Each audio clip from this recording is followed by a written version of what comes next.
Good afternoon, everyone. Thank you for joining us for our sixth webinar out of our series of 10 with Clive Lambert. Today, we're going to look at moving averages and Bollinger Bands. Clive, are you there? Good afternoon, Chris. I'm here. Excellent. Can you hear me Excellent. You okay? well? Certainly Yes, very can. good, thank you. Yes. Yes. Excellent. Well, you know that I do like Bollinger Bands, Clive, so you're far more knowledgeable than I am about them, so I shall pass over to you. Let's see if I have anything to say to pique your interest or anyone else's, shall we? Okay. I'm Oh, sure you have, Clive. we'll see. Good afternoon, everybody. Thank you very much for attending once more. And here we are on our sixth of these webinars out of a series of 10, which will take us through till after Christmas. So yeah, so far we've been looking at, we've sort of tried to bring technical analysis, the basics of technical analysis with respect to looking at support and resistance. I think 1 week we were looking at chart patterns and trend lines, then we got on to candlesticks, and I do believe, and Chris can confirm this at the end, that all of these are available if anybody's missed them and wants to have another look. Today I want to look at moving averages and Bollinger Bands, and we'll see as we go through. We can cut to some live charts at the end and see how and if these methodologies would have,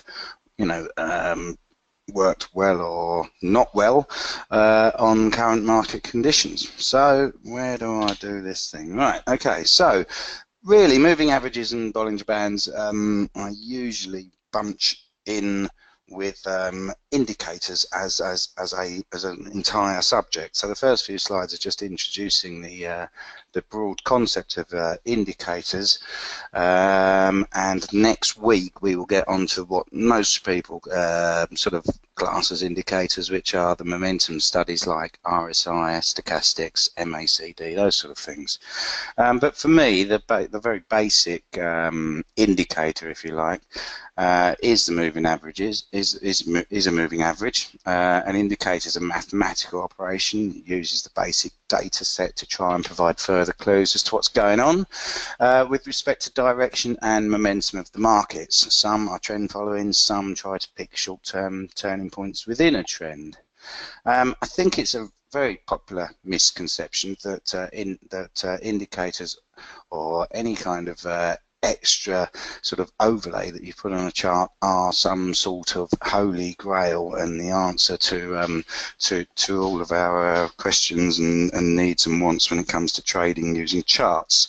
For me, you need to have a pretty firm understanding of how a particular indicator works and what it's trying to achieve and what the people who came up with these in the first place were trying to achieve, and where they do well and where they fall down, if you like. So with every single thing I talk about this week and next week, I will be sort of trying to throw into the equation my skew on the good and the bad with respect to everything that we look at, because if you use probably any moving average really on a choppy sideways market, you are not going to win. So we need to know what indicators can do for us and apply them intelligently so that they can actually help us with our trading rather than hinder our trading. They're just another weapon in the arsenal. They don't replace any other technical tool, but they can be good, and this is where I do like to use the indicator family, if you like, as a good asset for confirming signals generated from the price chart, and to give a deeper insight as to what other methods might be showing. So some try and follow the trend, some will look for peaks and troughs within a trend. We already discussed that idea on a previous slide. And a moving average is your very basic trend following and trend confirming tool. And quite simply, and I'm sure most people will be completely okay with this idea, a moving average is just quite simply adding up a set of data, dividing it by the number of points in that data set and looking for the average of those data points. So 3-day moving average adds up the last 3 days closes and divides by 3. 14-day average adds up the last 14 closes and divides by 14. And so why are they called a moving average? Because every day that you make a new day, you know, every time we start another candle, we have to drop one off of the other end, basically. So they do move with the underlying price action. But that's an interesting point in itself, that in creating a new candle, at the far right of our chart, if you like, something from the left-hand side is going to drop off. And I think sometimes people forget that, you know, if you're looking at a 10-day moving average, then the movement of the average today depends, one, on what's happening today, but also what happened 11 days ago, i.e. what has fallen off the other end, if you like. And it is important to understand the methodology behind moving averages, like any indicator, so you can understand the strengths and weaknesses. I've said this already. And so let's have a quick look at a very simple, well, the simplest of moving averages, and it's called the simple moving average. So not just a clever name. And as I said, all you do is add up 3 prices, and just for the sake of theory to start with, we're talking about daily. Let's talk about daily closes. The last 3 days closes, add them together and divide by 3. So that's the very basic calculation of a simple moving average. Then when you get a new day coming on, you take an old day off and you add up the 3 values of the next, the newest 3 data points. And what I try and do when I'm looking at a chart, and what we've got on the chart in front of us, is a moving average that's kind of optimized, if you like, to find the time period that works the best for the markets that are in front of you. Now, some people just use very basic round number. We're looking at the 10, the 20, the 50 and the 200-day moving average, and there's merit to that, and there's especially merit to that when you're comparing one market to another, maybe, and you're trying to work out which has strong, if one market is stronger than another. And there is merit to, the example that something we're going to look at today is the 200-day moving average. There's around 200 business days in a year, so arguably, although loosely arguably, there you could say that the 200-day moving average is the 1-year average, if you like, of prices. But what I've done with this chart that's on our that's in front of us is found the one that's the best fit. And some people would say that is simple. That's quite simply just curve fitting. You're just looking for exactly the one that looks nicest. Well, yes, that is exactly what I'm doing. And if we look at the chart there, what we've got is something that is doing a job for us as support in the rising market, and then when the market turns and breaks, it suddenly turns into resistance and it's capping the upside. And that is an ideal scenario, if you like, for a moving average and what it can do for you. And that's, I suppose, if there is a holy grail with using moving averages, that's exactly what we're looking for. We're looking for the average that does the best job for you as support in a rising market and resistance in a falling market. Now, in front of us we have the FTSE 100 index daily chart, and I have added 2 moving average lines to that. And the reason why I chose the FTSE is because we have recently dropped below the 200-day moving average. And I think there may have been a few headlines about that. You can see on our chart right here that this green line, which is the 200-day moving average, we are below it currently. Okay. Now, is that a good signal?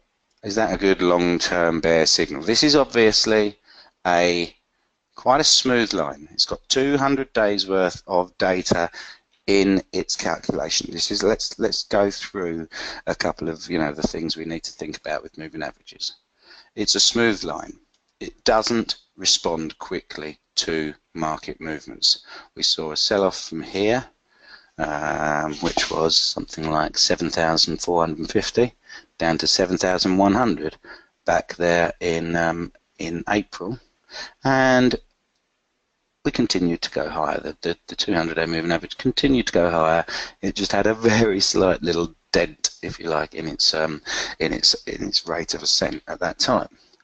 But as we've spent the year basically going sideways, you can see that the rate of ascent is slowing, and actually you can see in most recent times, in the last, sorry, I'll go back there, in the last, just in the last few weeks, we are starting to see that actually turn down for the very first time in a very long time. Actually, you know, that downturn, that's the last downturn there, back in 2015, in fact. Okay, so this green line, very smooth, very slow to respond, the 200-day moving average, is the long-term proxy for market direction, if you like. Now, another way that people use moving averages is quite simply to say, I want to be, and let's, you know, I'm keeping things very simple here for the moment, okay? And there's, you can, there's lots of different interpretations and lots of different ways you can use them, but let's try and keep things as simple as possible for now. Let's have a trading strategy, a long-term trading strategy that says we will be long if the market is above the 200-day moving average, and we will stop out of that long and go short if the market drops below the 200-day moving average. And let's go through the life of this chart and see what that would have given us.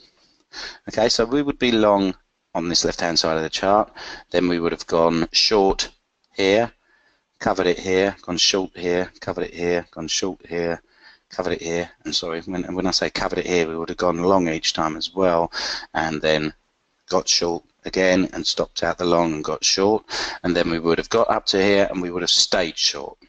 Okay, so that's important. We went short here, we stayed short here because it stayed below the 200-day moving average, and we stayed short right up until the market got back above the moving average here. Okay, so what that actually, if we look at price points on that chart, that means we got short here, which is somewhere around 6,750, and we covered that short here, which is somewhere around 6,250. So that, you know, if we're using this example, we have lost money here on that strategy when the market has chopped either side of the moving average. We then got short here and we covered that short here. We made 500 points on the trade. But the thing that some may argue is a bit of a problem with this is that if you take this move from here down to here, the market sold off from 6,000, and I'm having my eyes are going, sold from 6,650 down to 5,500. So actually, if you go from arguably, you know, and really the start of the move was maybe up here at 7,000, right? But there's 1,000 points from just here to here, and we only got half of it with this strategy. So it worked well as a trend following strategy to make us 500 points. We then got long here, got stopped out and went short, got stopped out and went long, got stopped out and went short, got stopped out and went long, got stopped out and went short, got stopped out and got long. Okay, so again, this period here, using this strategy, would have seen us chopping in and out of the markets and losing money. And then it would have made us, it would have said to us, right, you are now long at 6,200, and would have got you out of that trade here at 7,250. So on this move here, our strategy made us 1,000 ticks. So we've made 500 ticks on the short side here, we've made 1,000 ticks on the long side here. That sounds rather marvellous as a strategy, I'd think, but as I pointed out to you, we lost money here several times, and we lost money here several times, and you would have to back test this strategy, arguably, to find out whether the times where it chops either side of the moving average cost you more money than the money you would make on these big moves where the strategy keeps you in. Either that, or you try and combine it with something else to give you a strategy that can work better in all market conditions. And that's an important thing as well that I would say about any momentum study and any trading system that you try to that you come up with that's based on indicators and momentum studies, is that you will very rarely find a momentum study that does a good job for you in trending markets and also does a good job in choppy markets. Okay, because they're generally built to do one or the other. And we can see just from spending time on that particular slide there that the 200, this very simple long above the 200-day moving average, short below the 200-day moving average strategy does keep you in some pretty big moves, but also does see you trading in and out and getting running around in circles and chasing your tail a little bit when the markets become choppy. There is another tweak to this strategy that I've seen previously, which is that you also want the moving average line to be traveling in the direction of your trade. Okay, so this is an interesting one. And arguably, arguably, yes, that would have given you short trades here because it did look like it had just turned there, but it would not have given you a short trade there. And that's a bit of a problem because, but the return to the line maybe is something you'd be interested in, but when the line turns down, that's maybe when you're interested. But the problem with that is because of the lagging nature of moving averages, that's when the market's down here already. Okay, so we're almost getting out the same prices, but what it does mean is that hit this signal here, the last one, the one that gave you a good signal, yes, that would have been okay. You would have caught that because you were the moving average had turned at that point. Okay, so look, it sounds like I'm running around a little bit in circles here, and sometimes but the point is, there has to be some reality to this. If you back test a strategy using something like moving averages, be honest with where you got in and got out. And okay, and that's what I think is sometimes slightly what worries me about people who sort of say, we've got this strategy where you can do 10 minutes work a day. I think that that can be slightly disingenuous at times. I do know people who run books, or run strategies that that actually use the 200-day moving average as one of the first signals to get out of a falling stock market. Okay, and we're talking about stock markets here, and say that that's the first warning signal that you need to be thinking about jumping out. So they use it as a long-only trigger, if you like, or a trigger for getting out of a long-only strategy, or one of the triggers anyway. Okay, so that's just something to throw into the mix. That's the green line on our chart, the 200-day simple moving average. The orange line is the 20-day, and that reacts quicker than the 200-day. We can see. Okay, look. Okay, this is moving with the market a lot more. It hugs the price action, doesn't it? Okay, it is basically, and that's obvious. That's because it is responding to, it hasn't got this huge amount of data to respond to. Okay, it's responding to just the last 20 days. Okay, there is a slight typo on that particular chart, but if I hadn't have said anything, you wouldn't notice. It's I think it says the EMA. It's actually the simple moving average. We'll look at some different types of moving average a bit later, but this is actually, that one there is a 20-day simple moving average. Now, if you had the same strategy with this one, then you would have a lot more trades, wouldn't you? A lot more trades. But again, maybe this gets you in a little bit earlier. Okay, so and I'm not sure that you would have had a particularly nice year in 2017 had you used a strategy of I'm going to be long while we're above the 20-day moving average and short while we're below it. You would suddenly get on some of these moves, but by the time, and that would have been okay there. You would have been in there and out there. But then this is chopping you around. This is horrible and chopping you around. That's the whole of the summer. It would have just got you short a few weeks back, and you'd still be on the short side. I believe it has capped things since then. So it's going okay at the moment, and so swings and roundabouts. Swings and roundabouts with respect to moving averages in the first place because of their lagging nature.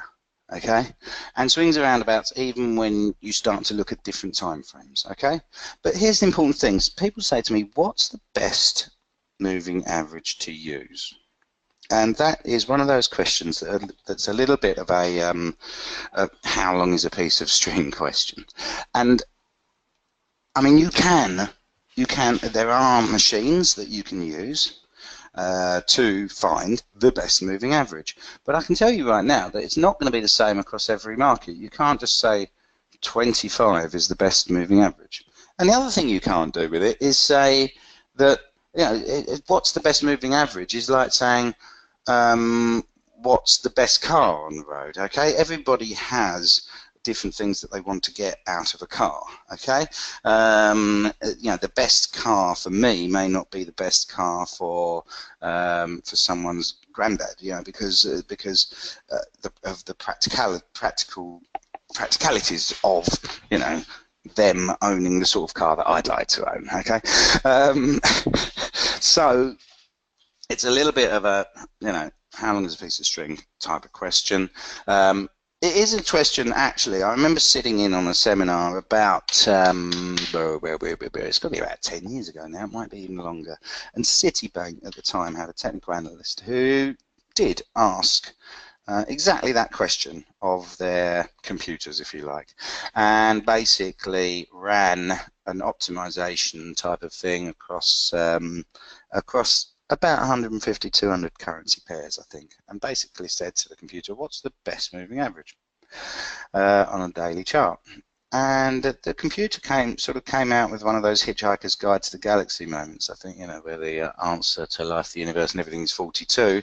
The computer kind of, in the end, using one of these sort of statistical scatter graphs with dots here, there, and everywhere, but then you put there was a cluster. There was a cluster around 75 to 80, interestingly, for FX. So that's the closest anyone's really got, I think, to answering that question. But I don't like that question, because if you're a trader that's in and out of the markets, you will be using, generally, you will try to use a shorter term moving average than if you are an investor who doesn't want to trade very often but wants something to tell you if and when you may need to act on your portfolio. So asking what's the best moving average doesn't really take into account those kind of dynamics or that kind of thing either. So hopefully I'm not rambling on too much. Let's have a look. Right, okay. Now, one other thing where moving average is concerned that I would highlight to you using the chart that we've got on the screen at the moment is another strategy that you can employ with moving averages, which is the crossover strategy, where you actually have two moving averages on your chart, and the strategy is that, right, and we'll use the examples we've got there, the 20 and the 200, the orange line and the green line on our chart, and you basically say if the market is below the 20-day moving average and the 20-day moving average has just crossed below the 200-day moving average, then you go short, and you stay short until the market is back above both of the moving average lines and the 20-day has crossed back above the 200-day line. So let's again go through, let's do that strategy on our chart, okay, and we see that that would have given us a short signal somewhere around here. Okay, you've got to remember that this is where the lines crossed, so it's not here, it's just slightly to the right, and so it's when the market's down here. So it would have said go short here. Okay, which means we've missed a fair chunk of that move already, but this is a longer term strategy, if you like. We're getting a lot less signals. There's three signals on this chart from this strategy. One is to sell here. The next one is to buy it here. Okay, so actually, arguably, we wouldn't have made a lot of money on that, would we? Okay, because we're late to sell, and then it rallied, and then we're late to cover because we've already seen a significant rally off of the lows. But it would have said to buy here, and it would have said to stay long here. You are now long, and you are only going to cover that long position if and when the 20-day line, the orange line, drops below the 200-day line. And when does that happen on this chart? It happens 2 weeks ago, okay? Or a week ago, last week in fact, is when the 20-day moving average line dropped below the 200-day moving average line. So that strategy would have said get long at 6,400 and get out at 73.50, something like that. So again, made you 1,000 ticks. What that did do is keep you out of this chop zone here. Yeah? And this chop zone here. And this chop zone here. It's just saying to you, relax, stay with it, don't worry, nothing to worry about. And sort of takes you away from that, that emotional roller coaster that can be, I've got a winning trade, what do I do with it? Which sometimes can be can mess with your head even more than if you've got a trade that's on the losing side of things. And so that whole idea is you're using the chart to make your decision for you. And if the chart says there is nothing to do today, then there's nothing to do today. Okay? And so that is an example of a moving average crossover type of strategy, if you like. Okay?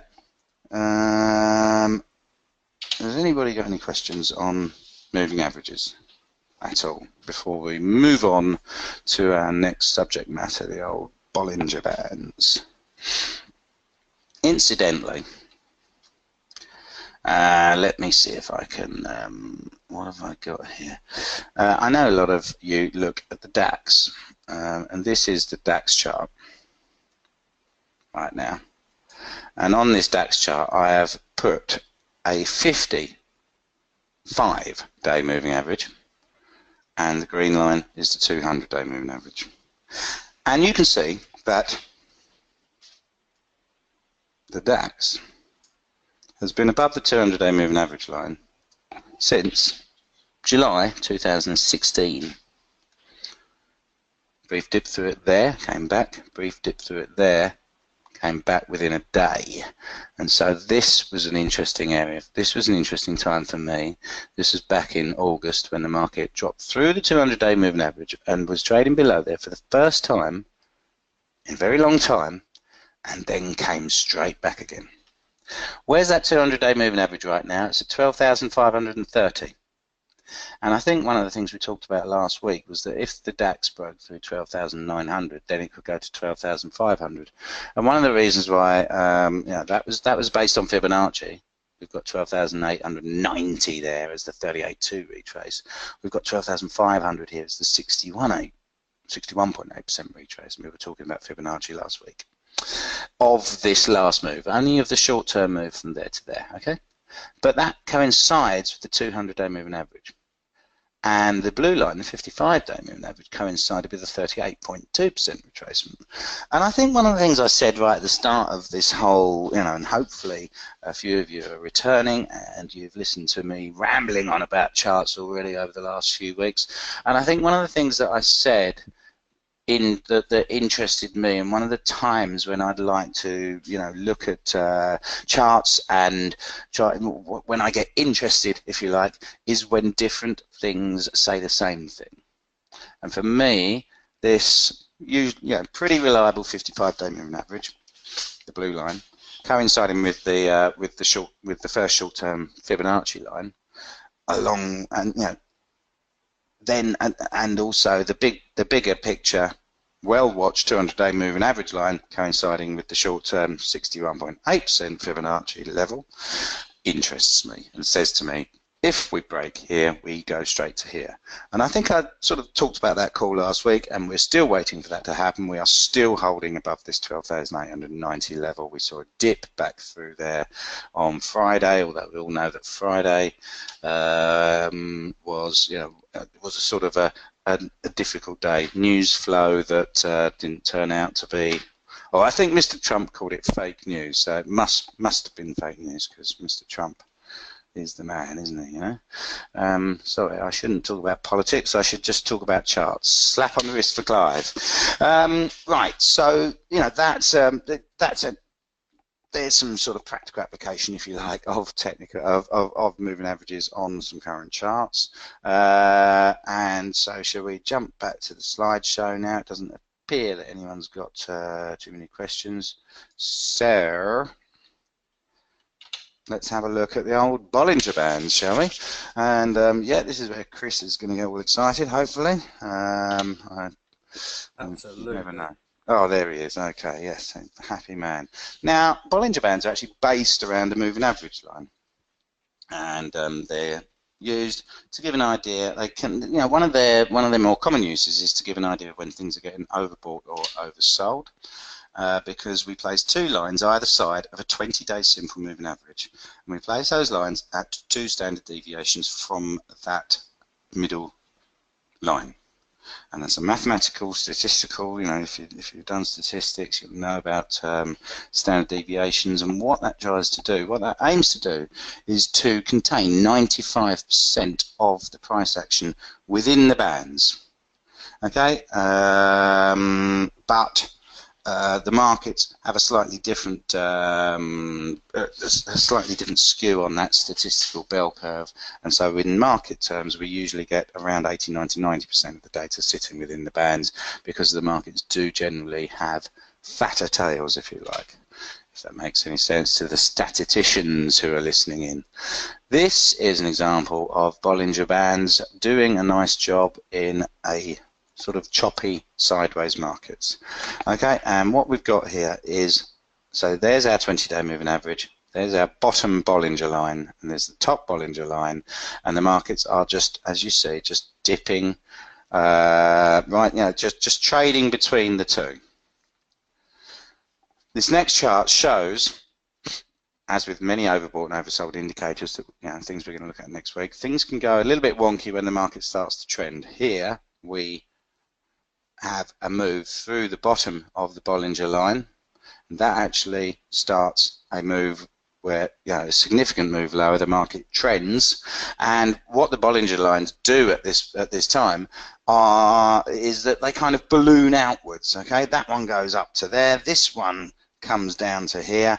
Because we've suddenly got volatility, the Bollinger Bands open out. Okay, so yes, Bollinger Bands, their calculation, because they're trying to encapsulate 90–95% of the data, always will balloon outwards if volatility balloons outwards. Okay, so yes, in trendless sideways markets, they can generally do a very nice job of defining the top and bottom of those markets, but beware of any strategy involving buying at the bottom Bollinger Band and selling at the top Bollinger Band, because if the market suddenly starts to trend like this one did here, then you are going to run into some trouble with that strategy.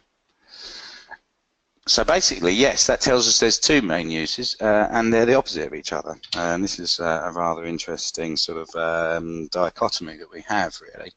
You can use the bands to define a range and provide you with buying opportunities, yes, on weakness to the bottom band, or selling to the top of the band. But if you get a closing breach of the bands, you can class that as a breakout signal. The market is no longer ranging, it is breaking out. Let's have a look at that on some charts, okay? And we go back to the charts for you. I've put together the two previous charts that I used, okay? And that says we're near the bottom, buy it. We're near the top, sell it. We're near the bottom, buy it. We're near the top, sell it. We're near the bottom, buy it. We're near the top, sell it. We're near the bottom, buy it. Now that one there closed above the Bollinger Band. That actually didn't say sell it. That said buy it. We're breaking higher. And then 1, 2, 3 days later, we came off again.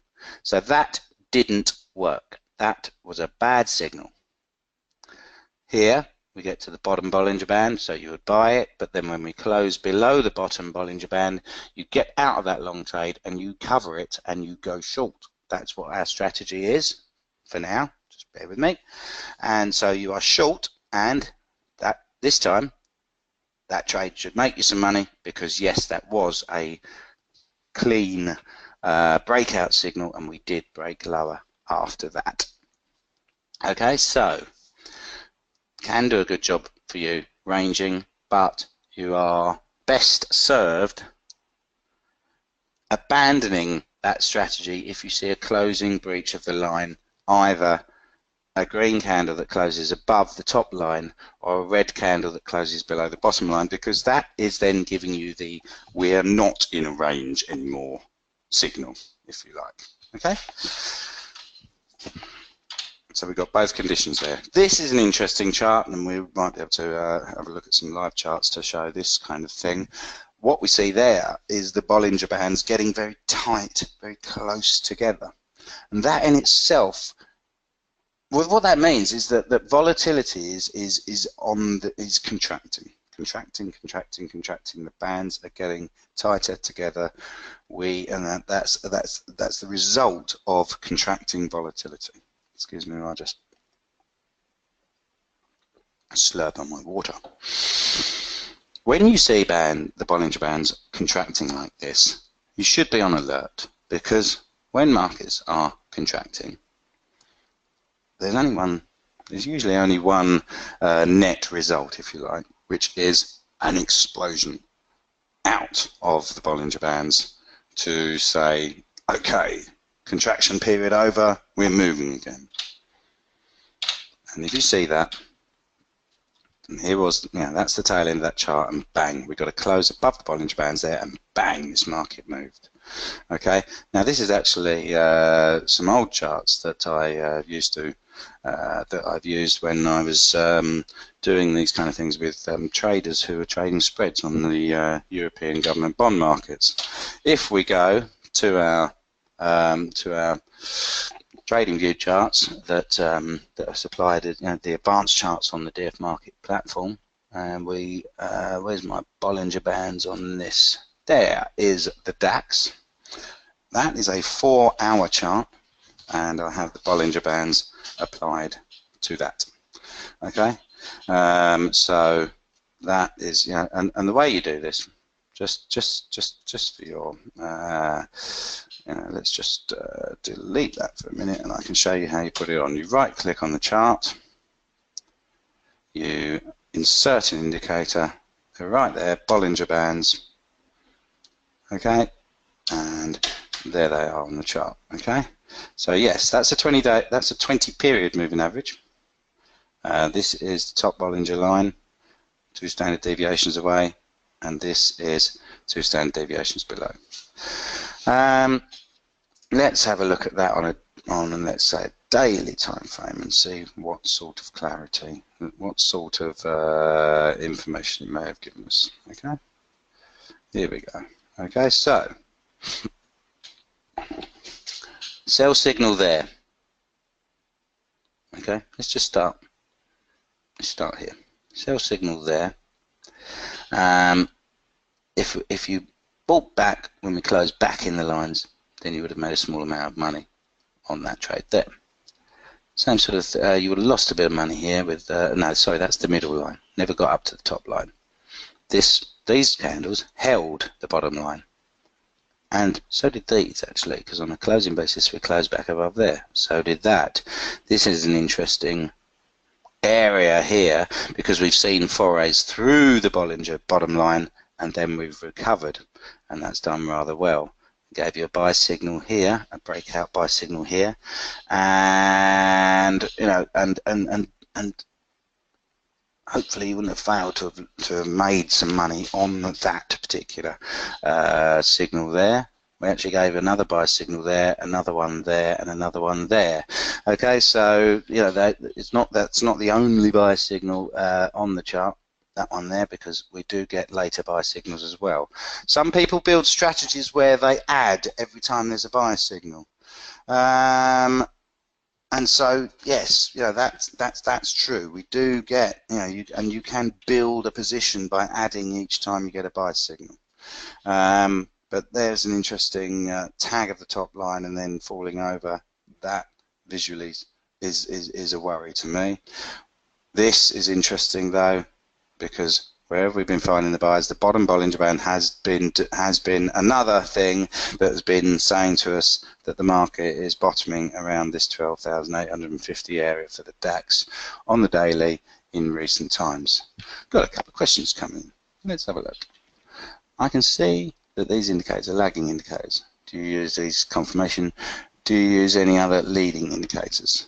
I think the indicators that I would class as leading are probably what we're going to look at next week. The RSI is a little more leading, if you like. You are absolutely right. And what is this? What does this mean? Leading and lagging indicators. Yes, as I said, the moving average is slow to respond. It is lagging the price action. It is using old data. Bollinger Bands are a little bit more responsive, I believe, and the volatility filter that is in there in the first place, which with respect to how far apart the bands are, do give them a little bit more dynamicism. What's the word I'm looking for? Dynamicism. I like it. I think I just made up a word. Okay. Hopefully that sort of answers your question. Can you show a pointer on the chart, as I can't see where you are pointing? Oh, okay. Right, so there's a, right. I'll tell you what, Andrew, dynamism. Thank you, Jackie. Showing a pointer on the chart. I wonder if I can see if I can make my pointer a little bit more, a little bit bigger. I can't. I'll try and get that sorted out for next week so you can actually see where I'm pointing. We need a bit more of a significant cursor, if you like, don't we? Thanks, guys. Okay.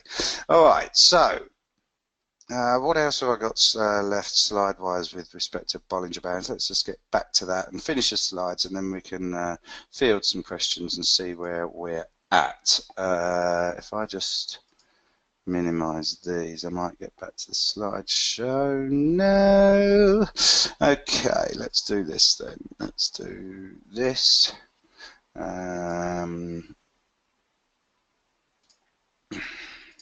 Where are we at? Okay. So look, the default used for Bollinger Bands is a 20-period moving average with the bands at 2 standard deviations. And that is, I mean, and actually one thing I'll say about Bollinger Bands is where did that rather marvellous name come from, and is it something to do with champagne, you know, champagne and stuff? Afraid not. Okay, I think it's a shame it isn't, because I always, you know, one of those things I've just discussed is this idea of the market contracting, and then bang, we see this big explosion of volatility that sees a breakout signal that the Bollinger Bands give you, and that sort of, I've always likened that to sort of shaking up a champagne bottle, and then eventually the pressure builds to the point where the cork flies off. Afraid not, people. The chap that came up with Bollinger Bands, his name's John Bollinger. He did write an absolute excellent book, which I have on my shelf, and I'm just looking over there now. I think it's called Yes, he's called Bollinger on Bollinger Bands, and actually he is on Twitter as well. You can look him up on Twitter if you're interested, and he is one of the technical analysts out there, of which I do not number, unfortunately, who are looking at the crypto world, if you like, recently. So that might be something interesting. So John Bollinger is our man, and so he came up with the defaults of a 20-day simple moving average as your middle line and your standard deviations at 2 either side of the market. I have suggested in the past that you can play around with a longer period moving average in the middle, and you may even be able to mess around with the standard deviation part of the indicator as well. And if we were to do that with, let's actually show you how to do that. And not on that chart, because that's the one with moving averages. We can do it on here. If you click on your indicator, then you can see these little circles coming up to say that you've clicked on it, and then press Format, and you can go to Inputs, and you can lengthen the time period of the moving average. So I've moved that up to 30, and you can change the multiples as well. So you can do that, and then obviously it doesn't quite like it with the last bar because that's splayed it out, but if we just get rid of that and look at previously, then that may do a better job of capturing, of giving you those highs and lows that you want. Again, so we've got this idea that I'm introducing of playing around with the default settings if you wish to see if there's something that's a little bit more relevant to what you're trying to achieve. So yeah, there's and sorry, right. So and the last thing I wanted to look at, and I appear to have lost the text that accompanies this this particular slide, is Donchian channel. So let's see if I can just find this. Sorry, bear with me, people. Right, okay, it's there. All right, this, as if by magic, bring to the front. This is what I'm looking for. Okay, this last slide, I want to look at something called Donchian channels. And Donchian channels, there's a chart, there's again a trading view chart, an advanced chart on the DF Markets website that with Donchian channels as an overlay, which are this, again, it looks a little bit like a sort of squarey, boxy version of the Bollinger Bands, doesn't it? It's a trend following a breakout system. And it was one of the cornerstones, actually. This is a bit of interesting historical context to these particular things. Has anybody ever heard of the turtle traders? And it was a sort of trading places style bet, if you like, that went on between a couple of Chicago futures traders many moons ago, back in the 70s, I think. Can you train a trader to make money, or is it down to natural ability? And one of them said, yes, you can train somebody and you can train them to follow a system, and if they follow the system to the letter, then they will make money. And that was a Donchian breakout system. And basically what that said is, here is the last 20 days range defined for you. If we, and so this is, so here, there's the top of the last 20 days range, there's the bottom of the last 20 days range. If you break the bottom of the range, you sell. If you break the bottom of the range again, you sell some more. If you break the bottom of the range again, you sell, you sell, you sell, you sell. You continue to trade short all the way down until you get a buy signal and you break above the top line of the Donchian channels, in which case you cover. And when you break above the top line of the channels, after that, then you buy and you start to accumulate a long position. There's a little bit more to it than that, but basically, and someone's someone's on here and have read the Turtles book, but they have long-term overnight positions. We only have day positions. I agree. I hear what you're saying.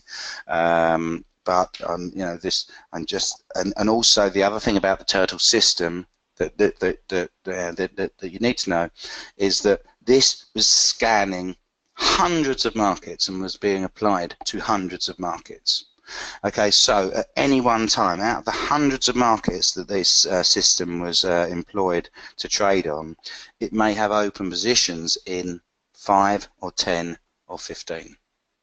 At most 15, and obviously the other thing that they would throw into that was to have correlations, to say, okay, you can't be short of the S&P, the Dow, the DAX, the FTSE, and the CAC all at the same time. There has to be there was some position limits and money management and that sort of thing thrown into the mix as well.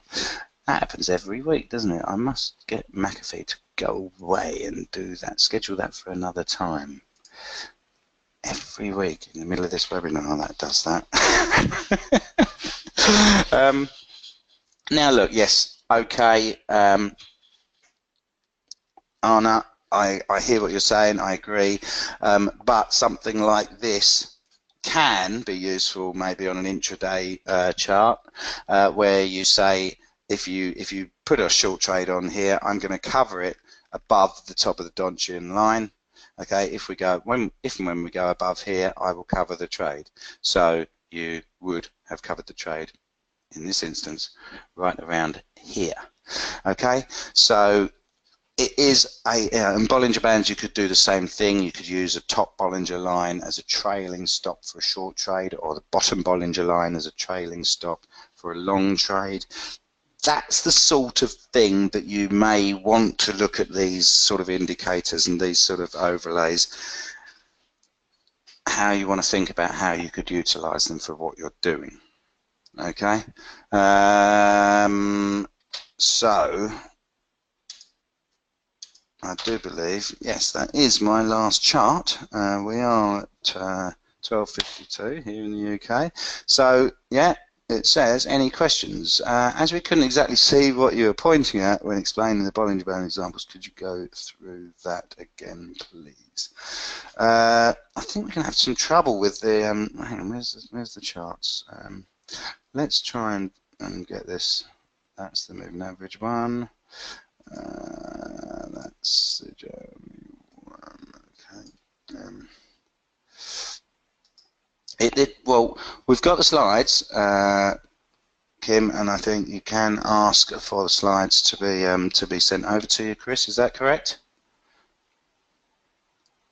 Yes, yeah, we can arrange for that, Clive. Okay, so we can arrange for that, because I think that even if I try and show, even if I try to show you now, we're going to have the same issues with respect to what I actually probably need to try and achieve is a bigger cursor for next week's, and that's gone wrong again there, for next week's webinars, so that we can actually see, so you guys can see a little bit more where I'm pointing. Yeah, absolutely. So has anybody got any questions on the sort of the theory side of things at all, or any current Clive, markets that you want me to have I've got a question. Go on then.